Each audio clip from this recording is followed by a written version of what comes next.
Film Festival, the first edition. Thank you for coming here tonight. We are really privileged to have with us Jennifer Fox come and give us this masterclass. It's a real unique opportunity for us. Jennifer is a master filmmaker. She's made a number of documentaries and evolved a particular style of documentary filmmaking, a kind of her own special approach to it. And we're very lucky that she's going to be here to share her technique, her approach, her thoughts on documentary filmmaking. So please welcome Jennifer. Thank you.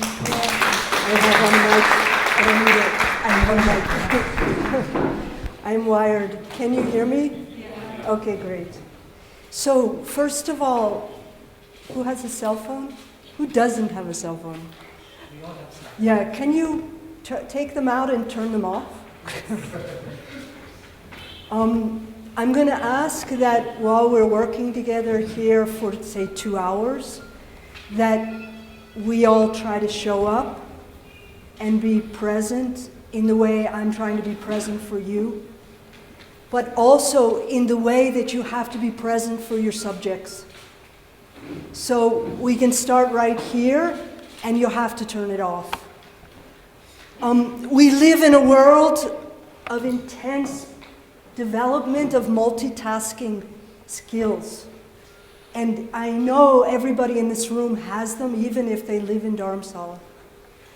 So no matter how far away you go from the world, I can see even by the age group here that we're all very skilled at multitasking. We know how to be on the phone, write a letter, turn on our computer, answer an email while we text. This is not a bad thing. It has real value and skill, and it has real purpose. It means we're achieving things faster, quicker, etc. And I don't want you to despise that skill or to give it up, because as filmmakers, you need it. You absolutely need these very technical abilities to do things on 3 channels at once. But the core of what we do takes a different skill. And that is when we're working with subjects as documentary filmmakers, we have to first and foremost show up and be present. It's actually why I'm standing here and not on the stage. Do you notice as I'm walking around, I'm trying to look at you? This is not just for you, it's for me. Because I'm saying to myself, be here, show up. Because if I don't show up, you won't show up. And if we both don't show up, nothing will happen in the next 2 hours. Now this is the really key principle of filmmaking. Why? Because we talk, for example, about cameras, and the title of this workshop is One Person, One Camera, which is all great and fine, and I'm all into one person, one camera. But actually, it's not about cameras. The first and most important tool we have is ourselves. I'm older than about half of you, about the same age as some of you, younger than 1 of 2 of you. But really, I've been making films now for 30 years, and in 30 years, we've had 1 million different camera changes. But the difficulty of making good films has remained exactly the same. I face the same challenge at your age that you face now, 30 years later. So if we take that as a core, then we understand that it's us that are the tool, not the camera, not the technology. And then we have to say, okay, how do we develop this tool? And what skills do we need to develop? So what we're going to do today is very simple. I want to start out, I will end with, or move towards one person, one camera, because I know we promised that. But I want to just start out with some what I would call platforming ideas. This is just, I think we don't often take enough time in a modern world where the technology is so easy to think about what we're doing and how we're doing it, and to philosophize a bit. So I would like to take a little bit of time to talk about ideas in philosophy and give you a few exercises that we'll do together in the room, some experiences, and then we'll slowly move towards what it means, one person, one camera. I want to say, just right off the bat, I don't believe, if one has beliefs, in one person, one camera. I think that films are unique, and every film requires its own set of circumstances. Some film may require 10 people, some film could require one person, one camera. And I don't care. Our goal as filmmakers is to try to see and tell something that is truthful to the world. How you achieve it is the circumstance of that story. So right off the bat, I want to say I don't believe in one person, one camera. It does happen to be a lot of fun. The problem is sometimes it's so much fun it's hard to give it up when you shouldn't do it, but we'll get there. So just some really simple platforming ideas. I think it's very important, I can see by your faces, by your attention, that you're all very intelligent people. There's a lot of energy in the room, creativity. I can see in your eyes you're present. So I think it's very important with that intelligence for a moment to let go of all the big ideas and what I call get stupid together. As you can tell by my age and by Tenzin, what he said, I've been making films for a long time. We're actually, Tenzin and I are, and Ritu, we're cohorts in the field. The three of us have been making films for 30 years. But every time I approach a new film, not only do I force myself, but I have to get stupid, because before every new subject, I am leveled at how much I don't know. So in this room, let's get stupid together. I like to think of filmmaking as a practice. Maybe I don't like to think of it as that, maybe it just is, because honestly, filmmaking is one of the most difficult arts ever imagined. It deals with sound, it deals with picture, it deals with music, it deals with human relations, it deals with politics, social issues. It's much more complex than writing a novel, forgive me if you're a novelist. It's much more complex than being a painter, forgive me. It's even more complex sometimes than theater. So we're dealing with an art that is unimaginably unachievable in a lifetime. There is no way you will ever be perfect at every aspect of this art form. So in that sense, every day when you make films, you get up and you start anew and you practice your craft. And your craft can be more fancy, like this big camera. It can be like this little camera that Tenzin lent me. It can be your iPhone or your cell phone. Every day we get up and we practice. Every day we work at our craft. And again, I've been doing it 30 years, and every day I am humbled, and I try again to develop my craft. So, in this idea of getting stupid, let's just talk about what skills it takes to actually make films. So, unlike maybe, I know sometimes, as I've heard, people, the Indian system may not be used to people talking, but I'm depending on you. What skills do you think it takes to make documentaries? Just shout out. People skills. People skills, absolutely. Observation. Observational skills. Keep going. Visualization. Visualization, yeah. So visualization, and you have to be able to visualize ahead, But what else? You also have to have a visual eye. So the ability to compose an image. What else? In the back as well. Just because you're back there, what? Organizational skills. Logistic, organizational. I think it's really interesting if you guys watch, even this festival is being run by two filmmakers, by Tenzin and Ritu. These are big organizing people. Think about their organizational skills. Yeah? Technical, thank you. So technical skills. What else? Creative? Can you be more specific? Because creative is so huge. What kind of, we have this word, to break it down or unpack the word. What else? What do you think of? Excuse me? Storyboard. Storyboard?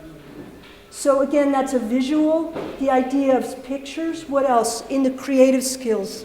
Sorry, you said, what other kind of skills are inside creative? To get a new concept every time. A new idea. So it's the ability, storyboard, the ability to have concepts.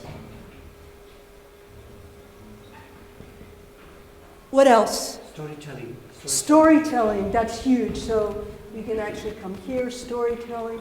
I'm going to talk quite a bit about storytelling as we go along.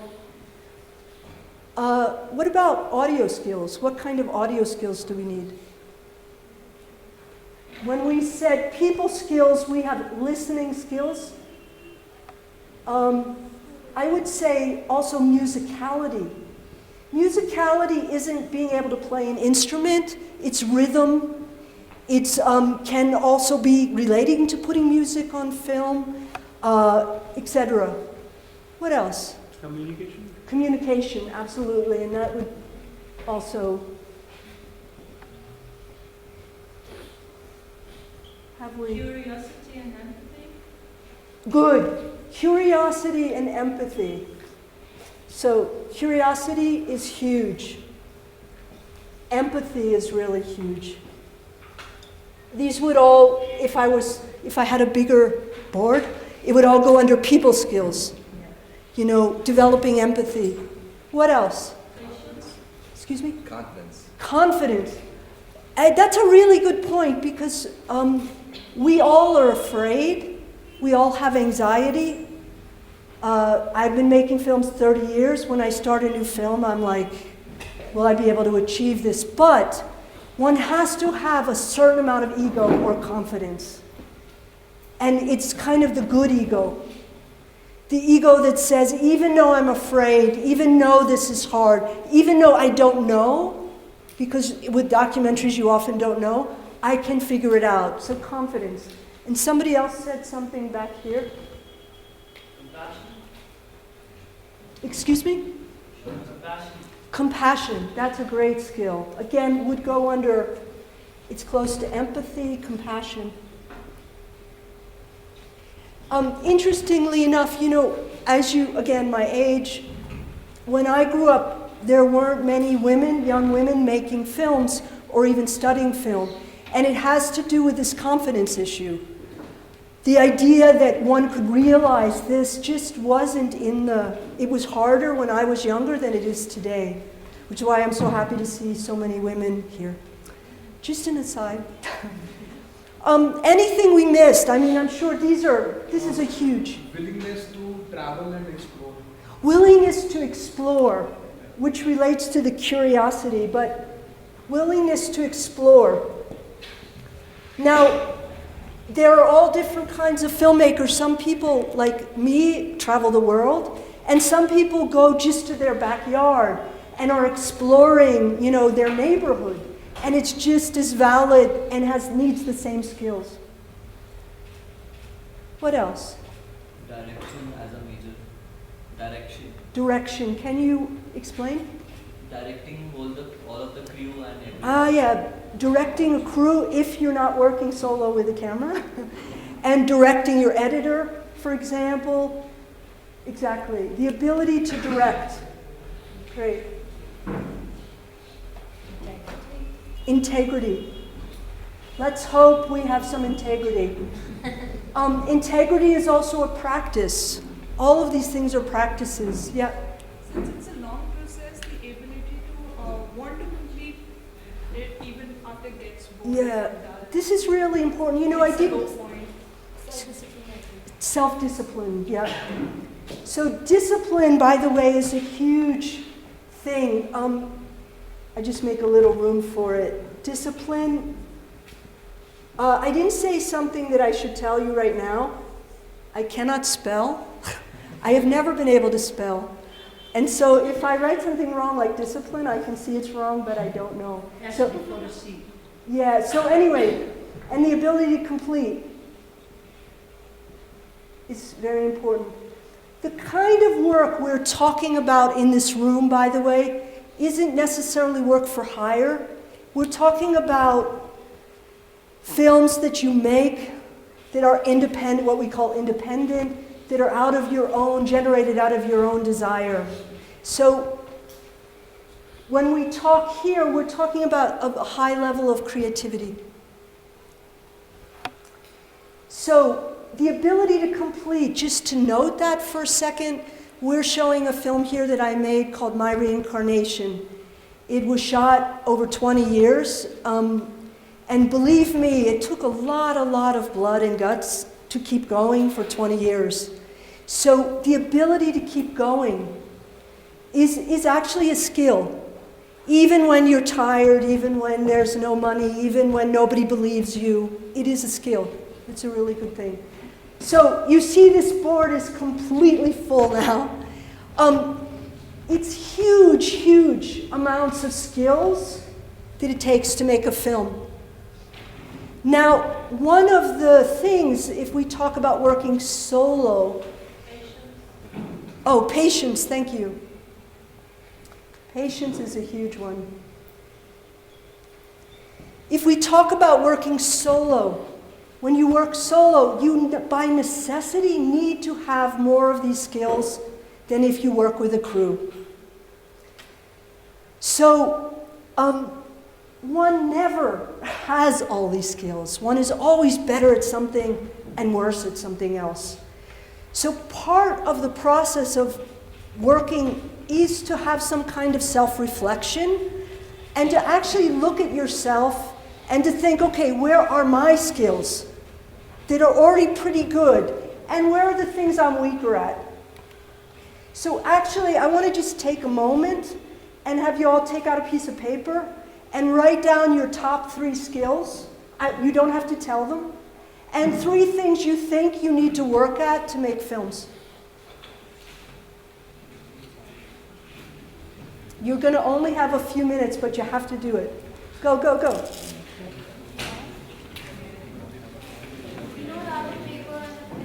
You can write it on your phone.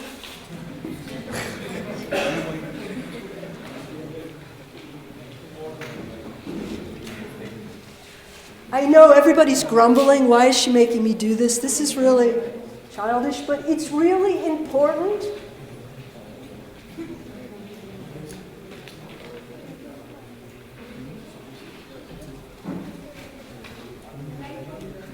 You guys, don't have to talk to your neighbor to write this down. It's really important to actually be self-reflective. And I'm asking you for 1 second to say, okay, what am I good at? Actually, quite a few people say I'm bad at everything. So some people have a hard time thinking of one thing they're good at. Some people, on the other, think they're good at everything. That's in the minority. But to think of 3 skills you have that was on that list, and 3 things maybe that you think could use work.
Okay, so how is it going?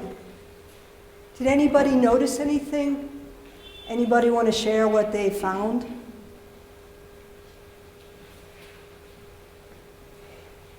I will keep to my word. These are private. The only point is that we often don't take enough time to think about this. Where are our strengths, where are our weaknesses? And be active and conscious in the development. We think, I'm going to learn how to use a camera. We think I'm going to learn how to take sound. I'm telling you, that is the easiest thing in the world. If it was only about using a camera and taking sound, we've had 1 million great films in the universe every week. The problem is, as I said from the beginning, it's just as hard to make films today as it was 30 years ago, because it isn't about that. It is about you. So I would suggest, if you're your greatest tool, you make you your life's work. And I'm just very kind of brutally saying there's inner development and outer development. One side of that list, we said, had to do with knowing oneself and consciousness. So personally, anything you can do to know yourself will help you with filmmaking, because it will help you understand other people. It will help you understand your reactions to them.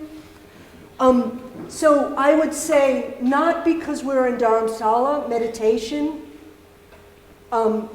therapy, yoga, any of the inner arts, I think is very important. And I'm not suggesting what, and everybody has their own medicine, you know, and the music of your medicine would be different than mine. And today you might need something, and tomorrow to go deeper you may need to use something else. So you want inner development so you know yourself, which is of course a life's work. And we'll talk about why. And outer development relates to the arts, meaning writing. Whether it's prose, poetry, scripts, I don't really care. Anything to do with developing your language. Going to museums. Developing your eye. Looking at photographs, paintings. And by the way, not just modern work, old work. Looking at framing. Looking at aesthetics. Obviously, you're going to see films. And then you're going to listen to music. And again, crash the range. And I do this, you know, I'm so aware of my age, but you know, I'm always listening to anything new musically, because it is so different than what I come from. So I'm listening to rap and hip hop and all sorts of mixtures, because it gives me new ideas, musically for my work. Films, TV. I'm certainly not a purist. I mean, it's really important to know what culturally is out there. In terms of storytelling, you're going to be looking at films, you're going to go to theater. I'm very privileged. I grew up with a mother who loved theater and film. And so we went to theater every week. My mom can watch 4 films in a day. Like, I can't watch 4 films in a day. So theater, films, anything that's going to develop your storytelling. So when you leave here, I hope you go out and just put it into your weekly calendar. Do something that you wouldn't do. Keep a diary, whatever it is. So this is one thing. This is part of your practice as we go forward. Now I'd like to go a little deeper if we get to some essential. I think we all agree that our job as documentary filmmakers is somehow to show the truth. Does anybody disagree with that? No? And it's a very big statement. The truth is, yeah, it's huge. But without going into what is true and what is not, because that's very subjective, The question is, it's all about how we see the truth. And that's where things get really crazy in the world. So, your eyes looking at reality, and you're interpreting all the time what is true. This is why we have all the different religious fights. We have all sorts of different versions of truth in the world. It's because these eyes don't actually see the same thing. What does that mean? I mean, we're actually in Dharamshala, but if I would say this if we were not, the Buddha would say that we're all looking through our own obscurations. What does that mean? That means our family history, our circumstances, the suffering we grew up with, the joy we grew up with, the religious background we had, the economic background we had. All these things are plotched into us, and then through that we see. So this concept of seeing the truth becomes very loaded, because it's very hard to see what's true because we're always swimming through our histories. Now, this is harder the younger you get to feel. I mean, the younger people in the room will have more of a trouble with this than the older people. Because I think as you get older, you see how your history affects you. Because I can see on your face you're trying to think, how is that? But for example, your mother told you what is right and wrong. And therefore, maybe you agree with her or you don't agree with her. So your mother has pushed you to either be like her or 180 degrees unlike her. Your school has taught you things. Your religious background has taught you things. Does anybody have an example of something that has affected how they perceive?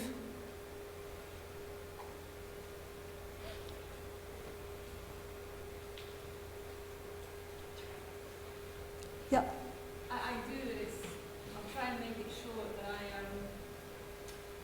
spent a lot of my teenage years in what was still the USSR. Ah, okay.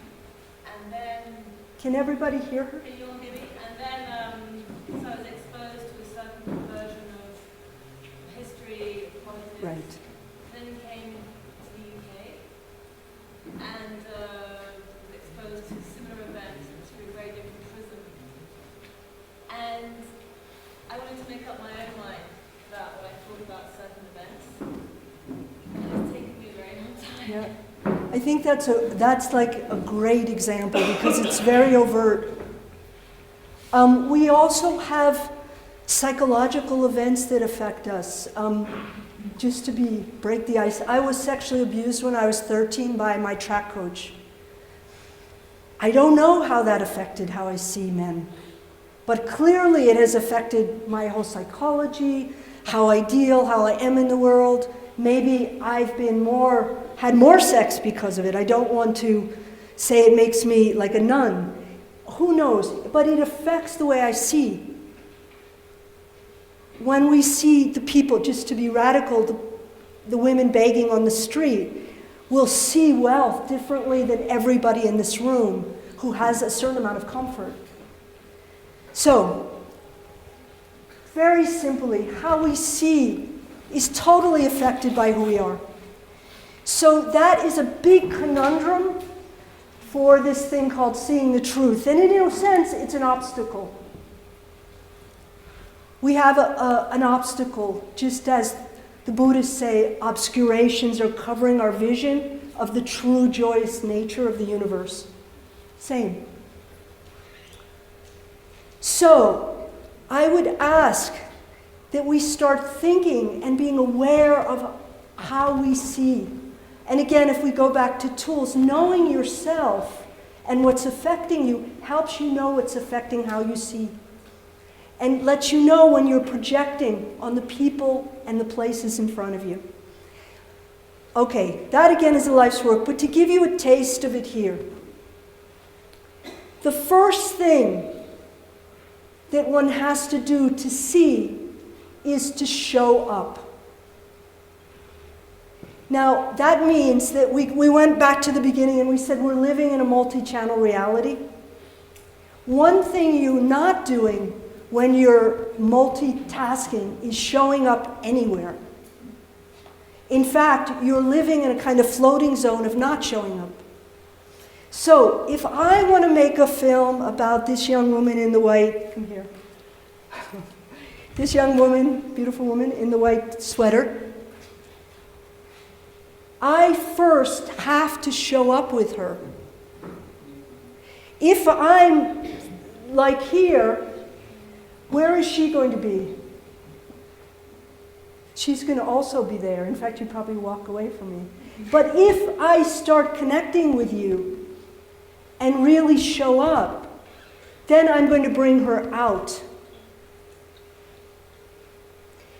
Also, if I show up, I can begin to perceive beyond my obscurations because I'm having a present experience. And that present experience will sometimes be at odds with all the past things in my mind. So one forces oneself into the present as a filmmaker. One forces oneself to perceive and be in contact. Thank you. It's not a very deep exercise. So, but I want to give you a taste of it. So, exercise number 2. Now, without falling asleep, everybody close your eyes. And no talking. Close your eyes, no talking. Okay, I'd like you to become present, meaning I'd like you to really force yourself to be here. Feel your body in the chair. Hear the sound of my voice and the sound of the projector.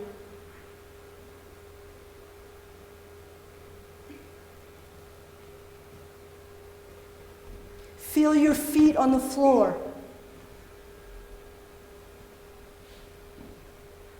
Your arms. Again, the sound of the room and my voice.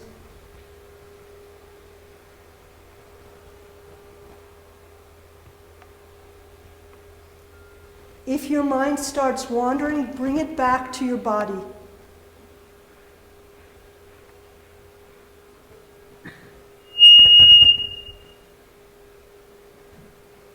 Now, I want you to think of something you did yesterday. And I want you to see it in great detail. First thought, best thought. There's not the right event or image. If there were words or sound, if you were talking to somebody, hear the dialogue.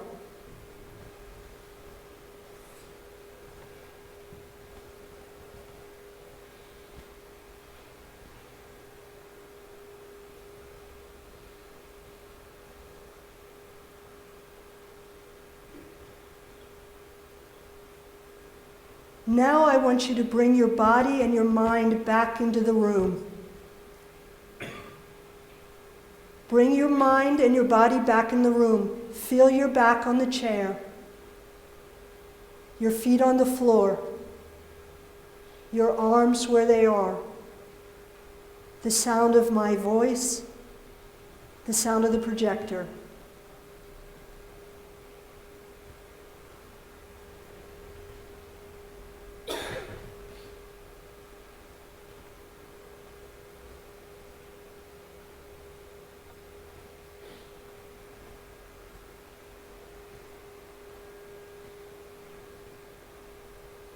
Now I want you to think of something from your childhood.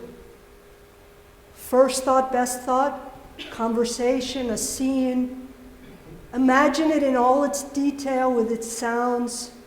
If there's a smell that you smell.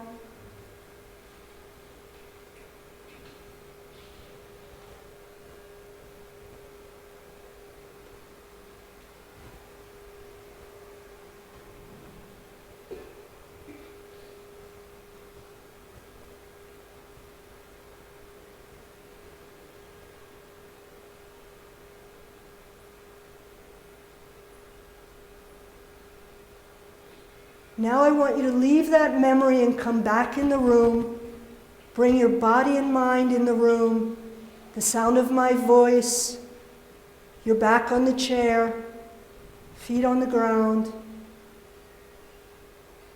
Your breathing. Pull yourself into the room and be here now.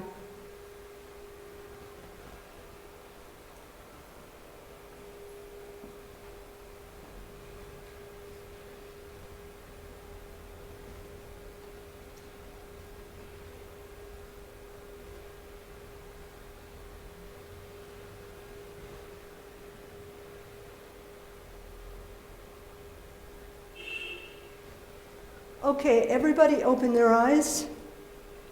Come back. Okay, what did you notice? What did you notice? I saw your hand going. What was that all about? Oh, you were sleeping? It's okay. What did you feel? What did you notice? The different movements back and forth. Anything. I don't want to put you on the spot. What did anybody notice? Yeah. It was more difficult to pull myself back in my childhood memory to the present moment. I just want to stay there. You just wanted to stay in the past. Did you notice an energetic difference between when you were in your memory, whether it was yesterday or the far past, and in the present? Yeah, what did you notice? How did that feel different? It's almost easier to be in memory than it was to be here and to focus on what wasn't happening here right now, Right. than what your brain was allowing you to remember. So it was easier to be in the memory. Anybody else? You in the green shirt, the polo shirt? You, that it was easier to be in the memory. Other experiences? Yeah. I find it much harder to remember what I did yesterday than my childhood. Right, childhood is very vivid. Yeah. You in the tan shirt? I have to get a little out of the front here. Yeah. Yes. There's an absolute pleasure in the present, but not in the past. You felt more pleasure in the present. Great. So we'd all like to be him. Because probably he's gotten used to being in the present. It is a skill, and as I said before, everything in our world in 2012 puts you out of the present moment. Let's see, what did you notice? Oh, yeah. Yesterday, it was difficult to think about yesterday, and the past I saw the past was great. Was great, but yesterday was harder. Yeah, it was harder to think. Right. You know, this is something interesting. It may be why old people live in the far past, because our childhood is the most deeply embedded. So, the only thing I want to tell you by this exercise is that it's a skill to show up and be present in a room. That skill is what you have to work on. When you go home and you're not shooting your film, you can daydream till you can be out of your body, you can be in the past, you can be in yesterday. When you are working, your job is to be in your body in the present, because that's the only way to develop any kind of real seeing. So, if you had trouble being in the present, note it and work on it. When you leave this room, notice how much you are not here. And pull yourself back. Look, I've been making films for 30 years. I've been a Buddhist practitioner for 25 years. Every day, 1,000,000 times a day, I have to pull myself back to the present. It is not something I've developed that I can say, okay, now I'm in the present for 30 minutes. Not. So it is a job. It is something you're working on, that you're active. So now we have other reasons why. I'm going to give you some more ammunition. The reason why you want to be present is because we live in something that I would call a unified field. And this is very important for filmmaking. It's been described in quantum physics. Of course, it's been in Tibetan Buddhism for centuries, but now we have scientific knowledge of it. It means that everyone in this room is affecting everyone else in the room, even when you don't consciously know it. So, if one person leaves the door, the room will change. If one person enters, the room changes. Because of this, it absolutely matters your state when you're working in film. Your state is the key. And again, if you're thinking about your mother, your father, the fight you had with your boyfriend, lover, husband, wife, what you're going to do tomorrow, because the future also is out of your body, your subjects will be doing the same. And if your subjects are doing the same, you'll be making bad films. Why? Because the camera sees presence. That's why we can always see when someone's acting. And when we see acting, we see bad filmmaking. And the worst acting is real people acting their own lives. Does that make sense? Okay. Most of television, when you see what we call documentary, is real people acting their own lives. Let me show you right now where my mother was killed 2 days ago. It's all performative. What we're looking for in film is to capture people being present in their lives at the moment, whether it's in a scene or in an interview. Even in an interview, we're looking for someone to be present.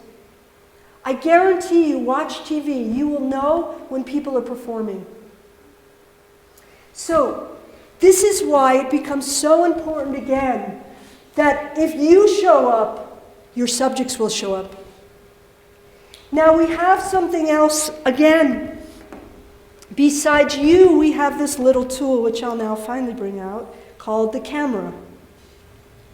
And I'm going to bring it out and I'm going to point it at you. Just give me 1 sec, perfect. And I'm even going to turn it on.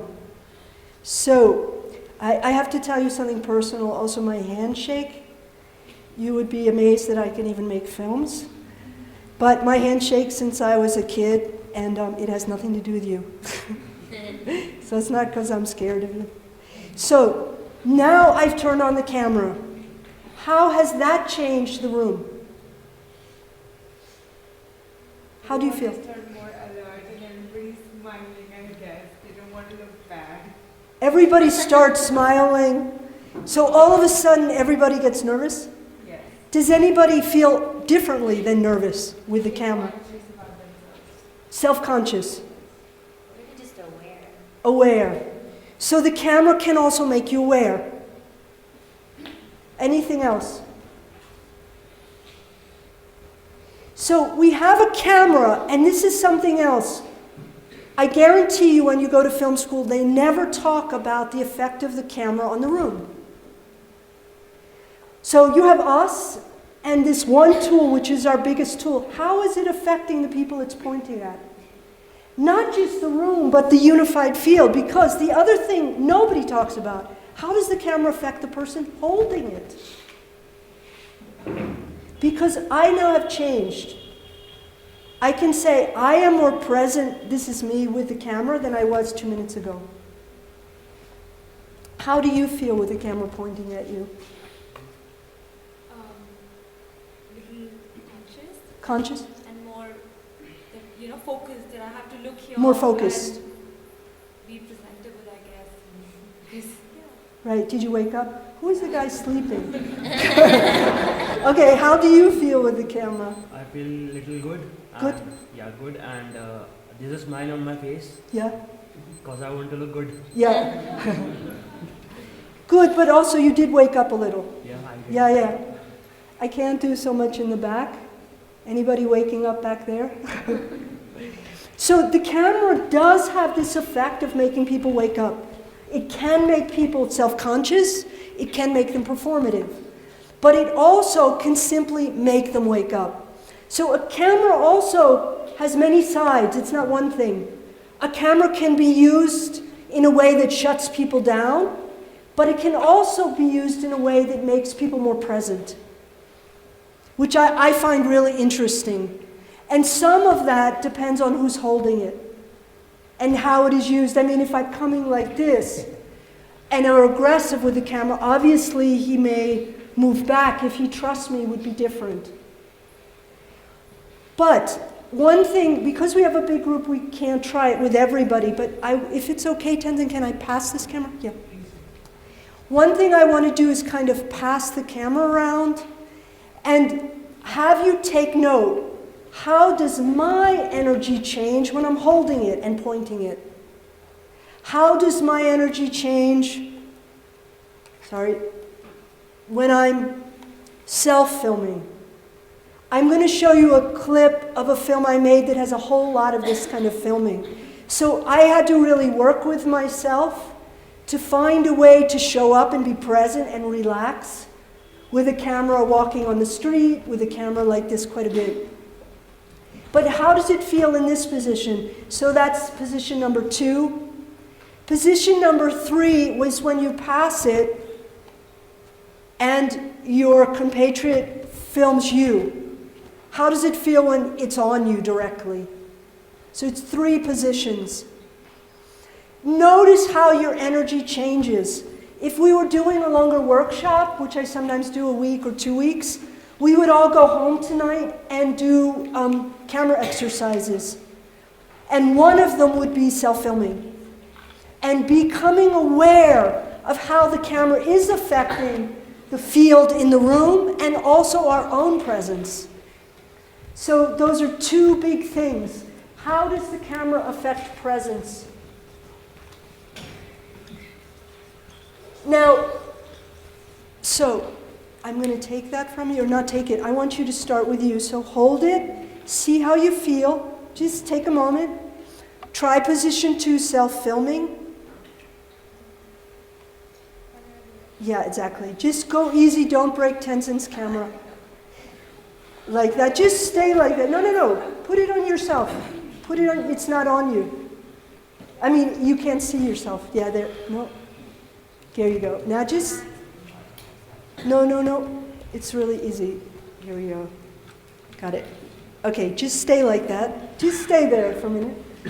Just relax. Okay, so I'm going to keep talking. And the 3rd position is when your friend films you. Okay. So I would go home by yourself. You can do it with a cell phone, you guys, but better a camera because it's got a little more weight.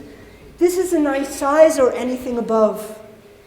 And do some self-documentation. The other problem I find is that filmmakers are running around the street filming other people, and they have never actually put themselves on camera.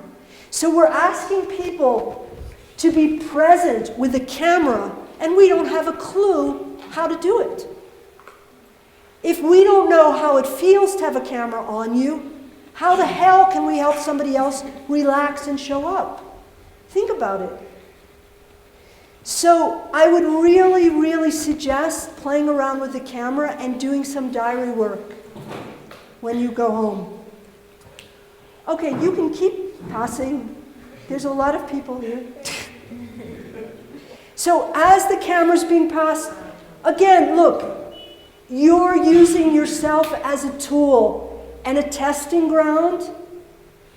You are your first tool, so you have to start experimenting with yourself. Does that make sense? Does anybody have any questions? You have a question? Please, ask me. Once you experiment on oneself, because it hurts.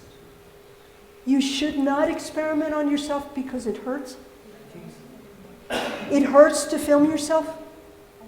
Maybe, I don't know. No, but that's a good point. That is exactly my point. Yeah, a lot of filmmakers like to hide.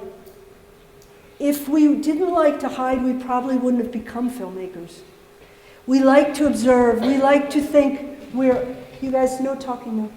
We like to think we're out of the story. So I'm going to sit here and I'm going to take a picture of your life, and I have nothing to do with it. But what I'm saying is that that's a lie.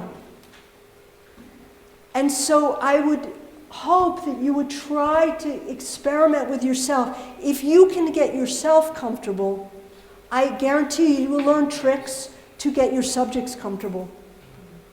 If you don't like it, it's an opportunity to play with that. Because I also guarantee you're going to meet a lot of people who don't like it as well. It's just an idea. Maybe you will never film yourself, and maybe you'll be a brilliant filmmaker. These are just like, I like to think of them as tools in a bag of tricks. These are things you can learn. It may not be right for everybody. Now, if we keep moving along, this is part of the idea that you're using yourself also as a barometer. Do you know what a barometer is? A barometer is like, it measures, exactly. A barometer is like a thermostat. So you can learn things from yourself, and your reaction will help you understand other people's reactions. So you're using yourself as a barometer to help work with other people. Yeah. Do you have any suggestions other than practice to make yourself comfortable on camera? Like any tricks or any anecdotes that might... One of the biggest tricks is to do it a lot. One of the things that hurts all of us in all fields of creativity is the idea that we have to be perfect. Everybody thinks that especially you younger people, I'm sure, think that when I make a film, meaning when your teacher makes a film, she makes a film like that. It's really easy for her. But the reality is that everybody thinks that they have to be perfect immediately. So the best way to diminish that expectation is to shoot a lot of footage. Just shoot the hell out of yourself, you will relax. If you film yourself for 24 hours straight, eventually you could care less.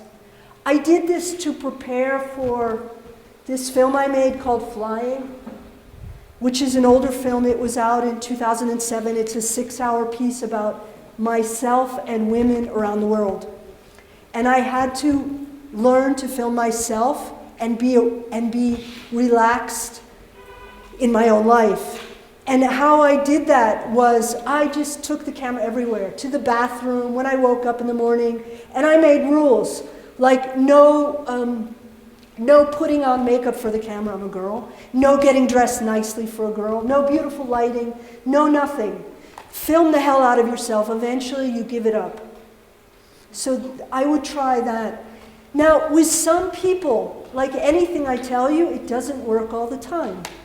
Some people will never relax with a camera. It's actually easier with yourself. Some subjects will never like being filmed. It isn't about film them for 2 years or 20 years. They'll always hate it.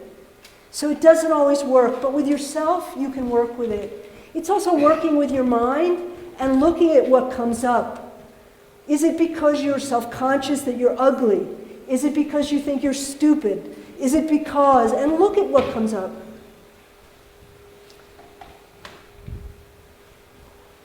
Okay, let's talk a little bit about this solo camera stuff, which is why you came here. Shooting solo actually has its good news and its bad news. There is stuff that you gain from shooting solo and stuff that you lose. And usually the gains are pretty obvious, which are you gain intimacy with the people because you're only one little person. Imagine meeting me versus the 3 or 4 or 5 person crew.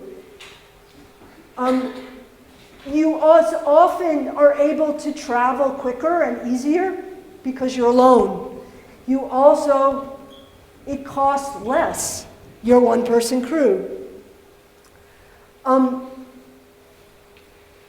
Sometimes, and again with some people, they have an easier time being present with less people around.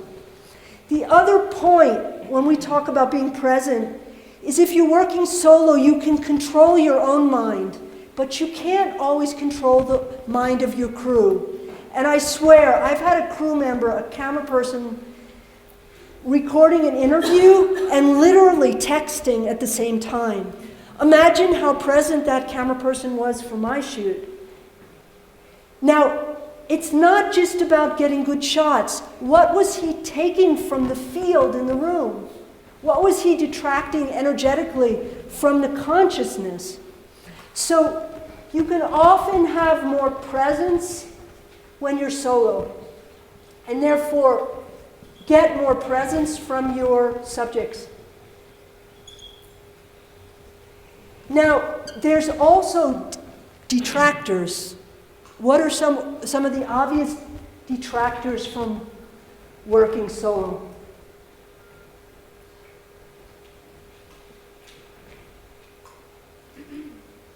Is the camera still moving? Great, thanks. Yeah, whoever wants to say. Just the logistics of camera, sound, food, transport. Right. It's the whole problem of the multitasking, the logistics. So the downside, of course, is the logistics. What else? The opportunity to miss things if there's Right. one camera. That you're going to miss stuff? Mm-hmm. I think it gets exhausting after a while. Exhausting? It can be dangerous. Ah, yeah, dangerous is a good one. Especially in the female realm. Being a solo woman running around can be really rough. Not having someone to bounce ideas off of. Yeah, not having someone to talk to. This is definitely no one to talk about ideas. Big downside. Lack of knowledge. Lack of knowledge? Yeah, about technical stuff. Right. Well, I would say at the very top up here, you're going to have a drop in what I would call aesthetics. And your technical is going to drop. So it's actually why generally, and some of you may be the cinematographer from heaven and be able to do it, but generally people shooting solo, it's a rockier, more ugly looking film, just to be clear about it. Your aesthetics go down. Because when you're shooting for sound, you're doing all the personal relationships, etc., usually the camera is much rockier. So aesthetics are going down. So when you choose to do solo, before I go there, any other things? But it is true that I am approaching life in a very American, direct way that is, I hope it is obvious that this is just my point of view and not, you guys take it, you cherry pick what you like and you forget everything else. You try something, it works, you use it, you don't like it, throw it out. One thing is very clear, there are no rules in filmmaking. And anybody who tells you there are is actually wrong. You really have to find the rules that work for you. So the downside are all these things. Is there anything else as a downside? Less ideas. Maybe less ideas because you're alone? Great. Yes? You said that shooting solo helps you get more into the subject, but when you're also shooting solo, you're so concerned with the image, you're looking at the camera, you're concerned with the sound. You sometimes tend to lose the connect and distract yourself. Okay. This is really important, so let's right now say one thing. When you shoot solo, you have to practice. End stop. If you are in what she just said, looking at the sound, worried about the focus, the game is over. Now, it may be that you are not the person to shoot solo. It is not for everybody, and there is no disgrace in that. That's when we started out and I said, write your strengths and weaknesses. It may not be everybody's thing to shoot solo, but if you like the idea, or if it's appropriate for the film, because some films can only be made if you're shooting solo, because it's a tiny environment, or you can't jump in the car with 3 people when the Dalai Lama's running off and there's only one room for one person. I've been in that situation with His Holiness. It's me and me alone. What do you do? So if a film demands that, and if you're able to do it, then practice, practice, practice, till all these things become automatic. And you have to let go of some of your technical perfection in preference of intimacy. So there are films, again, and maybe we should talk about that. There are films that can be made with a big crew, and there are films that can only be made solo. And it's interesting, I've done both. I've actually worked with crews as well. The film we're showing here, which is this film, My Reincarnation, we can look at a clip right now, just to break life up a bit. And you'll see that it's a very intimate portrait of a high Tibetan Buddhist master, Namkhai Norbu Rinpoche, or Chogyal Namkhai Norbu, he calls himself. That he would never have allowed a crew into his home and his family, but he allowed me in solo. And that is because my impact was much less than a crew would have been. So again, we're preferencing intimacy versus preferencing the best aesthetics. But it takes a certain amount of skill to do sound and picture at the same time.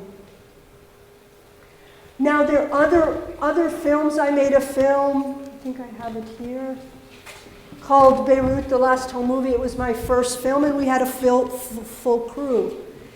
And it was made in a palace during the war in Lebanon in Beirut, which I think we're doing a panel tomorrow about war. And because of the nature of the war, because of the nature of this family, whether we were 5 people or 1 person, they couldn't care less. And we got the same intimacy with a full crew as we would have got with 1 person. But this film is very much about beauty, and beauty being destroyed.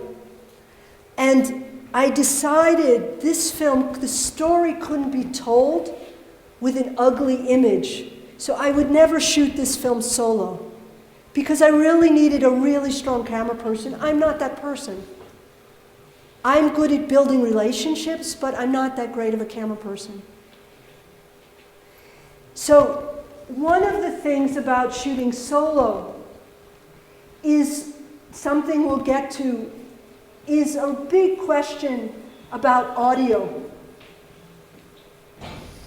And when shooting solo, your biggest problem, even bigger than the image, is your sound. Because generally, the camera's much further back than the sound person. Have you all had that experience? So generally, the most important thing, and also the big change, is when you're shooting solo, you're often coming right close to the person to get better sound. So it very much changes your aesthetics. I'm often working with a directional mic on the camera, and then I'm working often with a radio mic. And the radio mic allows me to get places, so I will plant a radio mic on my main character, and that way, even if they're across the room, I've still got reasonably good sound. Not what you would get if you had a full crew, but reasonably good sound. So I actually want to show you a clip, and it'll provide some some discussion about this, but I'm going to show you a clip of my reincarnation, and then we're going to talk for a minute. Then I want to show you a clip of flying, which is a very different kind of solo shooting. So this should be cued if we're lucky. Are you all ready? Is somebody still using the camera? Great, no, just hold it, and then we'll start again when we... Are you ready? So I want to set this clip up. It is not... What was I going to say? It's actually the third act of the film. The film is a father-son story, which I hope you'll come see tomorrow at 5 p.m. And it's filmed over 20 years. So what you're seeing now is like 18 years into the filming. So it's a long, long haul. And I picked this clip because it shows a variety of shooting solo and uses of the microphone. Again, a radio mic can be placed anywhere to get better sound than you're away from you. And then there's a mic on the camera. Okay, let me stop talking. So, let me set it up even better. In this clip, Yeshe, who is the son of Namkhai Nobo Rinpoche, is beginning to have visions of his reincarnation. And you'll see it's all told in a very home, very, very ordinary way. That is the idea of the film. So here we go. I hope this works. Wake it up again? Yeah. Hopefully it holds the... Okay? Do you want to play? Yes, please.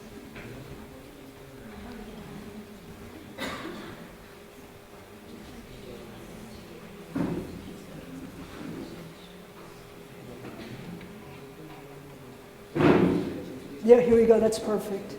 Can we turn off the other light? Yeah.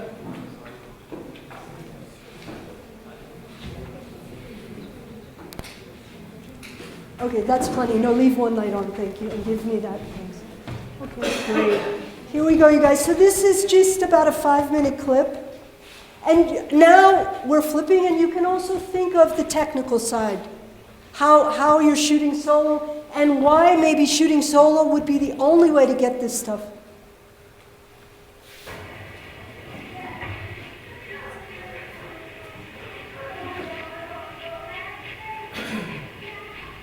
One day I was still driving up and down to Rome. I started to have all these strange visions with water or light rays. Ah, un ragazzo normale, sicuro. Ma perché uno che insegna secondo te deve essere diverso? Mica devi essere vecchio con la barba per insegnare. Sì, è vero. Tanto sono uguale, ma... I just noticed that it was something that was not happening since a long time. When I was younger, it happened very often. A lot of people was always telling me, you have too strong a fantasy. Oh, ma che bello! Sei bella, papà? Non male, ancora sei piccolina, dici che papà è bello. Tu sei piccolino, guarda che è bello. Che morbido adesso. Andiamo, vai, fuori. Andiamo a prendere il caffè.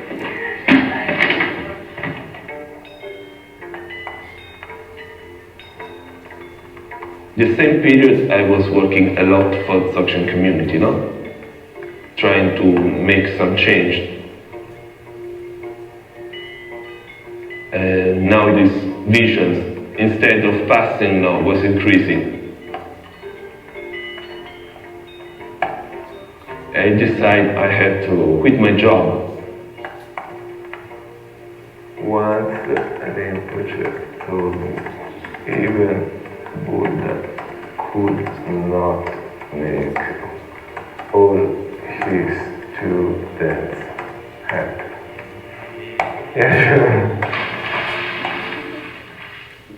Then I start to have other dreams that I don't understand. A lot of with other things that I really don't know why I'm dreaming. Very precise, with a lot of indication and connected with things that happen in this month, but I don't know how to explain really what's the meaning. And have you asked for Buddha? Yeah, I asked, but she doesn't answer. So I don't know what to think about. Guarda, ti racconto anche una cosa, mamma. Ho cominciato a vedere visione del libro. Io non vedo un libro, vedo delle parole, no? Papà invece che vede un testo intero, però solo delle righe. Lui vede il testo perché i testi sono nella lingua, ma lui è cresciuto. No. Se io capivo il francese mi arrivava in qualche modo in francese, insomma. Sì, no, infatti quello è così adesso. No, io non pensavo che accadeva così, in qualche mese, tra, che ne so, 5-6 anni, no? Si manifestano le prime cose, no? Questa cosa non è fantasia, è molto precisa, proprio questa è scientifica, ero sveglio la mattina alle 9. Oh, ma sai quante sono le cose che non sono fantasie? Assolutamente.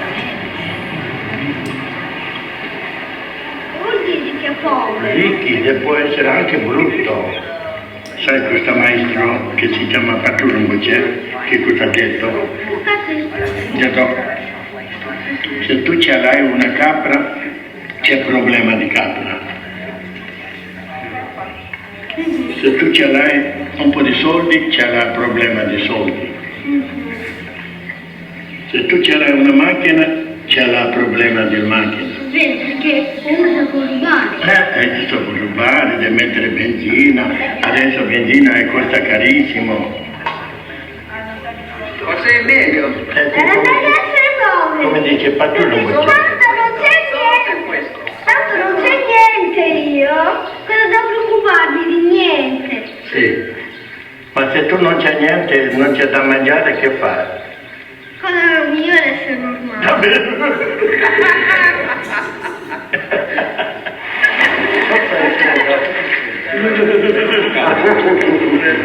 Ma va bene, perché è troppo calda. Ah, che bella! Che bella! It's so difficult, this condition of student. Because I'm expecting instant recognition of my condition, no? From my father, which is my teacher. And now it's not arriving this. What does this mean? Okay. So let's turn on the lights. Yeah. One second.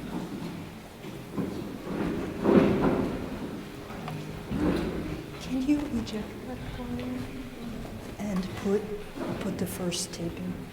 So, what did you notice? What do you see in this? I don't know if you realize, but Namkhai Nobu is a very high Tibetan Lama. So here we are in a very private setting with his family on a picnic. Can you imagine 4 or 5 people crew in this environment?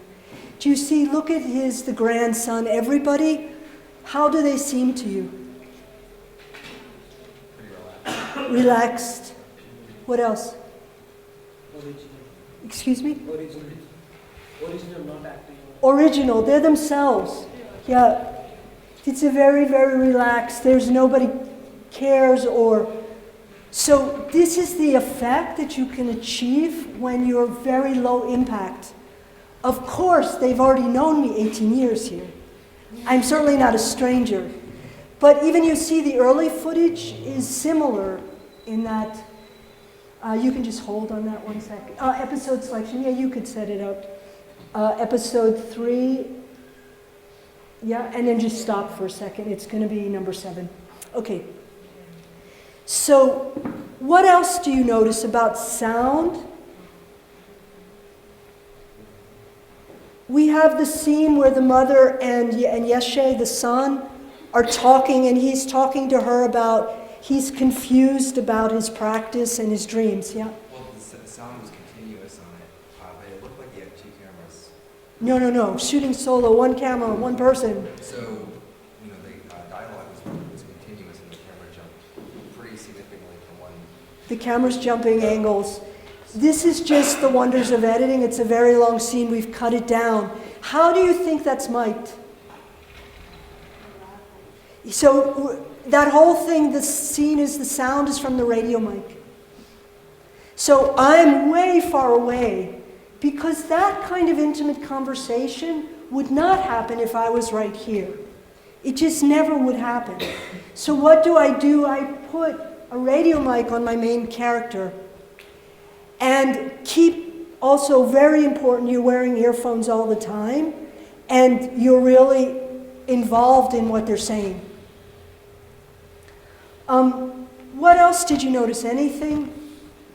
Of course, there's a lot of voiceover in this. What about the interview? What was the quality of the interview?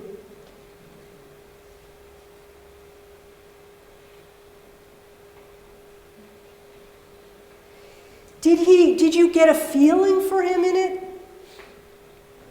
No, yes. Reflecting. But he seemed a little nervous. Not nervous about talking to me, but he's talking about, he's having dreams and his father won't tell him what they're about. And for me, when I see him in that image, he feels very real. It feels like he's not just recounting something he told 20 times. He really is, God, I wish my dad would tell me. So it's very good acting in a good way. He's really there, he's really thinking, he's really worried. Again, this you could have even if you had a crew, but this is working with the self, this is working with your subjects, getting your subjects to be really present. Now, in the scene with Namkhai Nobu Rinpoche and the son, the grandson, how was that? How did that affect you? How was the grandson? Was the grandson performing? No. It was very human. Very human. Very normal. So, one thing, kids can be like that. That's the joy of children. And children often you can bypass some of the mind stuff you have with adults. But you also have to work with kids not to perform with a camera. So obviously, Diego is his name, is very used to me. And again, you don't have a big crew taking away the energy. Some of the technical things that we just want to talk about when you are shooting solo is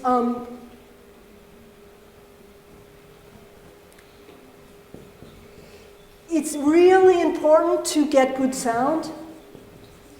And again, if getting good sound means being close, then it's, again, shooting solo may change your aesthetics. And you're really going to see that in the next clip. But get good sound and figure out how to get good sound. Again, I'm often working with a radio mic on the subject, or I'm planting it in the middle of a table if it's a group scene. I'm always sort of thinking of how to get good sound. The other thing you're always thinking of is portability. So if you are a small woman, you may have a smaller camera than some of the bigger men here. What can you physically handle 24/7? Do you say that here? 24/7 meaning all the time. What can you physically handle? So what can you have in your backpack? There are a lot of times when you're shooting solo where you're going from a scene to a car, maybe even onto an airplane. I mean, it's that is the value of shooting solo, that you can move so easily. What can you carry? And that will define your equipment. The other thing is that you have to find your support and deal with your own emotional state. So that's under technical, but people rightfully said one of the downsides of shooting solo is you have nobody to talk to. So what kind of support can you get in your downtime? When I was making my reincarnation, I was often living with Rinpoche or with Yeshe. When I made flying, one of the conditions of being with some of the outside women was that I had to live with them. Living with them already said this is something that we're doing all the time. It's not important. So how do you get your emotional support is really, really a key thing. How do you keep yourself going? How do you keep everything that you need to carry? How do you stay supplied? Again, when when you're looking at a camera, what is a camera that is simple enough that you can do solo? And also, a lot of the new small cameras, all the menu is on the flip screen. This sometimes actually takes too much time. So you have to be very careful of what camera you use and practice with it. I'm going to show you something from flying. Flying is, wait one sec, we're almost there. Flying needs a big setup. It's a 6-hour film that was basically about the way women speak at its core. It ended up being a film that I put myself in, and I filmed myself, my family, my friends around the world, and the women I would meet. It's told in a very narrative style. One of the things we did, because it was shot solo, and to make sure we would capture this language intimacy, there was never a third person filming. So when I was shooting other women, you're going to see, we passed the camera between us. So the main choice in this whole film is passing the camera. So whether I was in India or whether I was in New York, we passed the camera. It all makes sense in a minute. I am a character in it. It's a film about being a modern woman, so it has a lot about sexuality, not to shock the men. Since the women all know we always talk about sex anyway. So it has a lot about sexuality in it. I just picked this clip from India. It shows you, very much how we're preferencing intimacy over aesthetics. It's not a beautiful film. My Reincarnation is a much more traditional cinema verite film because I am observing the subject. I'm not in it. This is more radical. And it's using the camera solo in a more radical way. Okay, let's look at it. So we just let these guys turn off the lights. Wait one second. Okay, now press. That's great. Yeah, play. You had it right there. Where is this? The next morning, Paramita arranged a meeting with some of the widows she'd been helping. Because of arranged marriage, girls in India get married very young, and often to much older men. Later in life, there are a large number of widows. Widows are seen as single women in the village and are considered a sexual threat. But what is the status for widows here? What happens?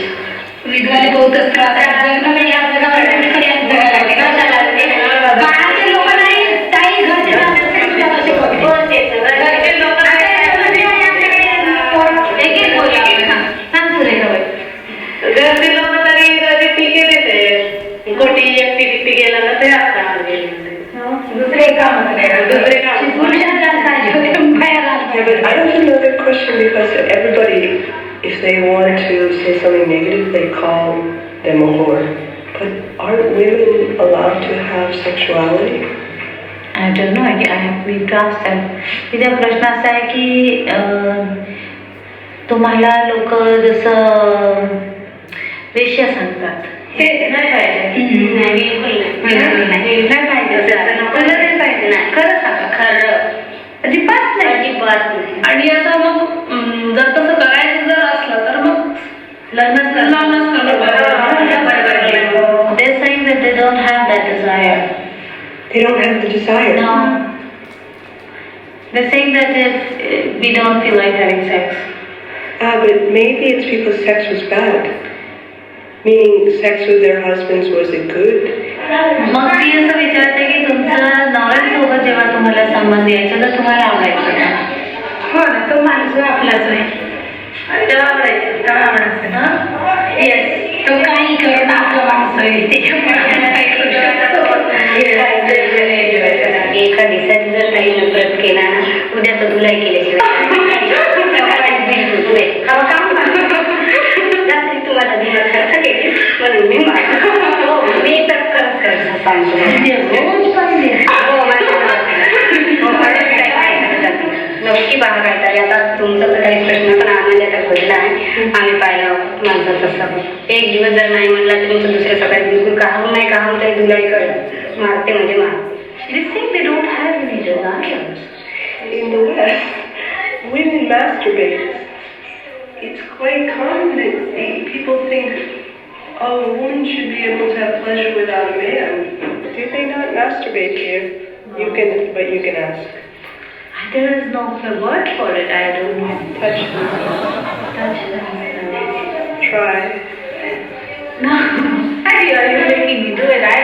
They will think I'm crazy. No, but it's coming from me. Will they blame you? No. No, tell them it's me. It's because I'm Western. Okay. तिचा प्रश्न असा आहे की कसं विचारायचं आपल्याकडे असं आहेच नाही तर They give themselves pleasure, no? प्रश्न असा आहे की इथे बाया स्वतः करतात का? नाही तसं नाही. कसं she's asking how do you do it? No, it's not possible. It's not possible. No. How do you do it?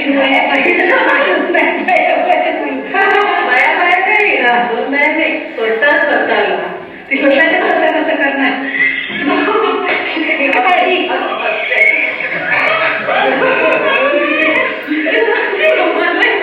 मी विचारत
I didn't realize it was so culturally different. Really? You all of your friends and you masturbate? Do you masturbate? Yes, of course. Yes, of course. Like it's... Like I think everybody I know masturbates. No. Yeah, of Really? course. Yeah. Yeah? No, I mean like everybody. Like Yeah, like the men. whole culture. Yeah, like them. Would you? Okay, let's reverse the question. Mm-hmm. Don't you think 99.9% of the men masturbate in the world? Yes, they do. Okay, so when you say, do I masturbate? Yeah, and so does everybody I know.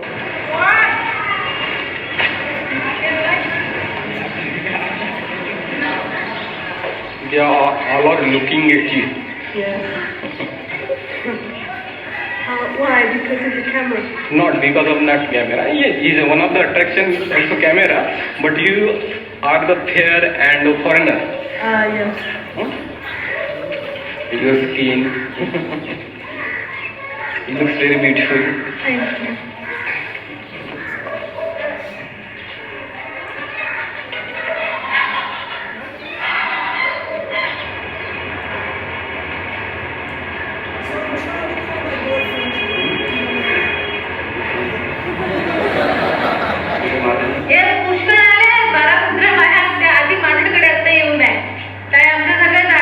I couldn't get through to Patrick. But then I received another text message from Kai. Hey, where are you? You're like a mysterious, beautiful whale that disappears in the dark ocean. Then you occasionally surface to send a few words. You should breathe more often. But he writes like that, And you think he's a great guy. Writing words, beautiful words, has nothing to do with his being a great guy. That's attraction. That's not love. What's the difference?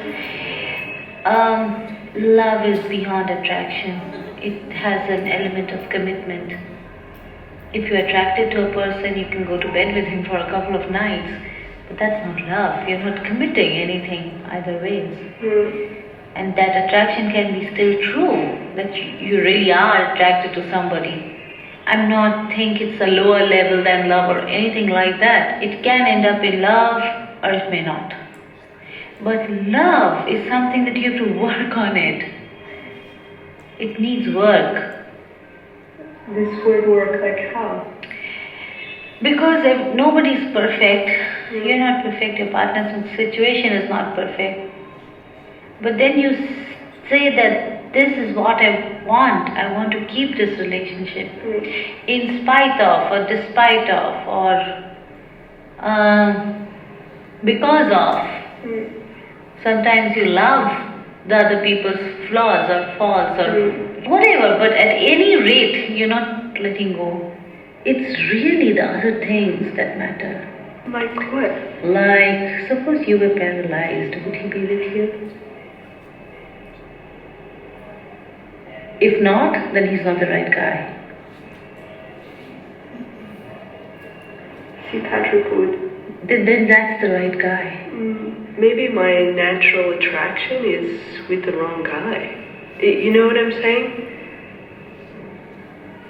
Because then that's why I feel like I have to really rewire myself, because the people I'm attracted to aren't the people who are good for me.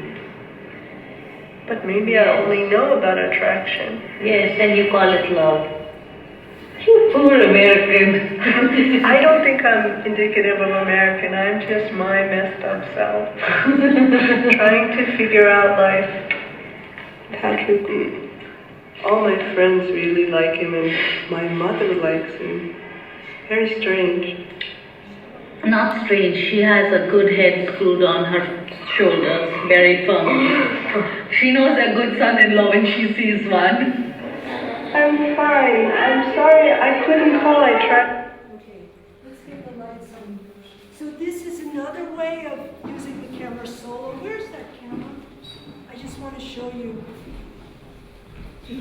So in these scenes, what we're doing, since there is no camera person, what? My mic is on now. Hello? Can you hear me? Since there's no camera person, we're literally, you're talking, and then we just pass it, and the camera's running the whole time. We never turn off the camera for hours, having conversations like this.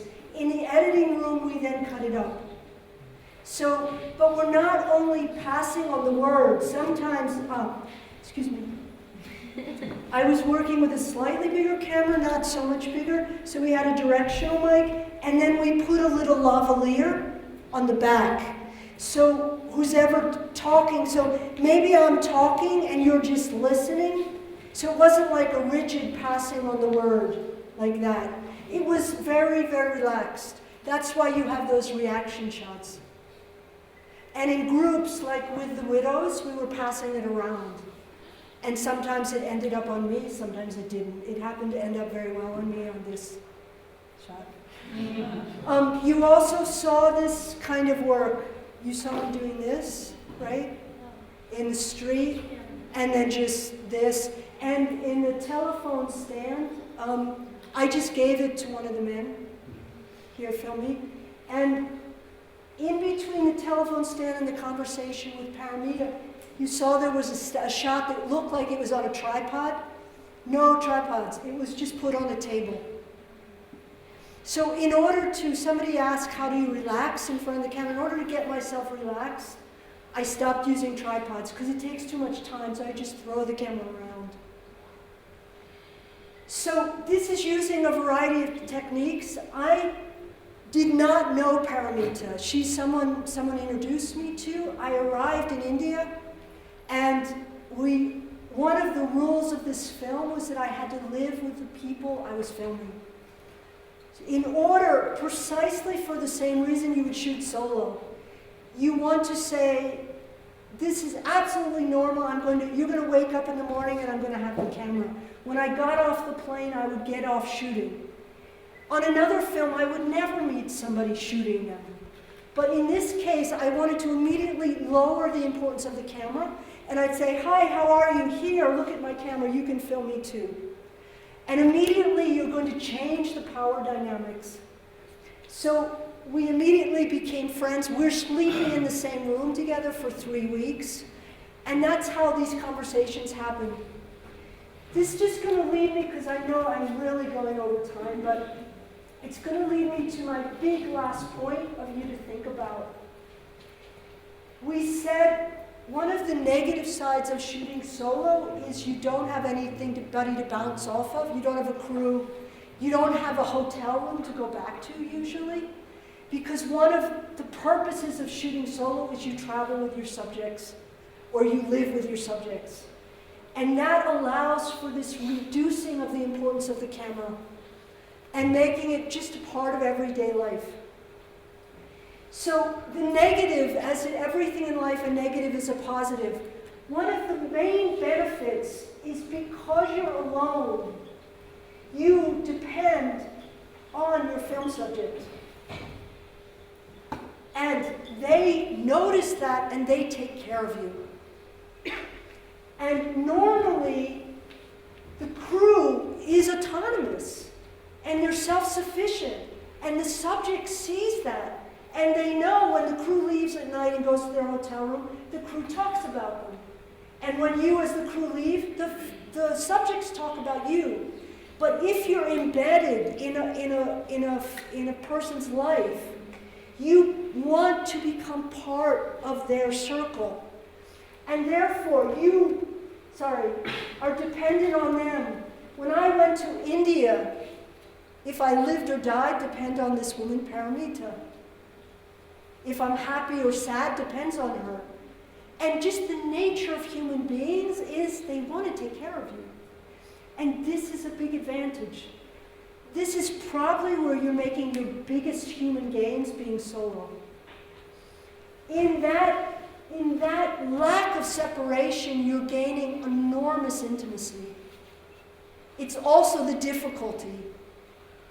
When I was making another film, which is a 10-hour series called An American Love Story, I did shoot with I had a sound person, but we lived in this family for 2 years, an American family. The husband was black, the mother was white. We lived a very small apartment in a very middle-class home. I would shoot like in 2-week segments, so we'd live with him for 2 weeks and go home. I literally would go home and sit on my bed and cry. And it wasn't because I was sad. It was because all these things that I couldn't express in myself had welled up. And I would cry and then I would be fine. But what I gained by living with them was joy. I mean, it wasn't all negative. I also really enjoyed it. I got amazing footage. I learned a tremendous amount. But one has to manage one's emotional life, because the job of the subjects isn't to take care of your emotional life, but they know that they have to take care of your physical life. Does that make sense? And this is a big advantage. It's not right for every film, but when it can be used, you can get footage like this, which I think is very important, or the footage like in My Reincarnation. It's not so easy to see from a clip, but if you come tomorrow, you will never see a high reincarnate Lama, the father, in his pajamas, in an ordinary way, or getting angry like you do in this film. Of course, he allowed it. It was his wish. But because I was so embedded in the family, because I was one of them, he also accepted it. The other thing is, the subject has to also work for you. And because this relationship becomes so strong, they're more likely to give more. When you take a distance, a subject gives less, because they know they don't have to give. Again, there's so much to talk about, like how you choose the right subject, how you construct a narrative, what's a good story. So this is like speed dating. We're like really talking fast. But comments, questions? What did you think of this clip? How did it affect you? Other than the sound that was too loud. Amazing because? To be with them like that, we feel all the emotions like in so close to them. It's so real. And what I was trying to do was, by putting myself on the line, I then invite them on the line. And so in this case, I was really using myself in a very physical way. I will tell you my story, and that will allow you to tell me your story. And it creates much more intimacy for me as a viewer as well. So yeah. You open up. So yeah, it makes the movie vulnerable, and it's easier for me to access. Or yeah, I'm not so judgmental. Yeah. Right, and all of a sudden they're laughing at me. This is really important because the cultural thing flips. I am the stupid American. And that's really important, and they have just as much integrity as I do. And I think that's what's really interesting that's happening. This could not have happened with a crew. Forget it, it's over. Last comments, thoughts? Forever hold your peace, yeah. Can I ask a question about this idea of being embedded? And whether or not, whether you think the best approach is with the camera, to make the camera absolutely ubiquitous. And so like you say, you get off the plane, you have the camera, they get to know you as the crazy woman on the camera who just always seems to have it out because she's got a mental disability or something and can't be separated from it. Or whether I find myself wanting to, I feel like a vampire. I have a fear of being seen as being a vampire and just taking the subject all the time. So I'm trying to spend social time with him, drinking more, smoking, whatever. I've done both. Okay. This is different because I'm giving them the camera. So I am not vampiring them because they get to set. I mean, the scene before the widows, the two assistants of Paramita, she's a community activist, are men. And they were asking me, how many men did I sleep with? Really intimate questions. So this is different because the trade is I am giving of myself. It isn't vampiring, it's a two-way street. On another film, I would not arrive with a camera. That's why don't take it as peanut butter to spread on everything. Many films, I've met the people and it took a long time, and we set up very clear beginnings, and then I slowly entered. So it depends. It isn't a one way to work. I worked with it on this film. Don't take anything I said in here to be used as a blanket statement. One of the reasons I made Flying is I was tired of pretending that I was out of the story. And it was a film about women, and how could I pretend that I wasn't a woman? So it would be really horrible to be looking at them. I was really sad to see films about Indian women objectified from a foreign point of view. For example, so I didn't want to be a vampire. That's why I made it. But I hope that's helpful. I have quite a few websites up, and you can always reach me. The current one is myreincarnationfilm.com. I really hope if we don't get to speak personally after you see the film tomorrow, I'd really love to hear what you think. Especially in a Tibetan or an Indian audience. We have never shown it to this audience, so it's really important to me. There's also a really good site for flying, which is called flyingconfessions.com. My company name is Zoe Film Productions, so you can always reach me through www.zoefilms.com. And then there's myreincarnationfilm.com. There is a lot more to say. Any last questions? I just want to write this, okay? These are the 3 big websites we have. Anything, comments, questions? Yes, please. Do you think you had an advantage in talking to women about sexuality rather than a man talking about it? You know, it's a really important point, and we haven't gotten to it, but every film you have to think of who is the right person to be asking. And of course I did. I mean, the whole film is about women don't talk to men like they talk to women. That is what the film's about. But interestingly enough, women can sometimes get more from men than men can get from men. It's all case specific. Like, you can't send a woman into a sports locker room because it will shut down. But sometimes men will speak more intimately, privately to women. Sometimes a man could get more from a woman. This is where you really want to think, who is the best person to make the film or to be the interviewer if you're making a more traditional crew. You send in the right person. You know, even if you're a man, if you want to get more from a woman, often you should send a woman in and go away. You see, so you need to think, it's not just about gender, it's about race. I mean, it depends on the subject, but if you're making a film about race, about religion, there's a huge amount we can talk about. People like sameness. And, you know, I'm Jewish. Jews talk differently among themselves than they talk to anybody else about being Jewish. Do you know, it's the same thing. Buddhists talk differently among themselves. Girls talk differently between girls. Boys talk differently. So people love sameness. So it's one way you can look at it. But sometimes you break the sameness. And sometimes the opposite has an edge. Like, in some ways, in India, I'm a woman, but I'm breaking through because I'm an American. And I can ask these stupid questions. So there's sameness and there's difference. So there's a lot to think about on that subject. But it's a good question, because we should always think, am I the right person to be getting the most out of this situation?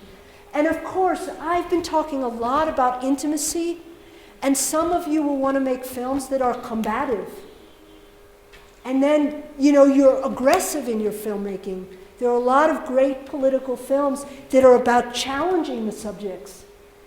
I'm not actually talking about that in this class, because it's not the way I work. It's just not me. And one of the things we didn't talk about is that each of you are very individual universes with individual visions and skills. And none of you will make the same film. And none of you can make the same film. You know, you and I can never make the same film. And we each will make completely different visions, and that's the beauty of it. So on that note, go out, explore, enjoy, make films. Thank you.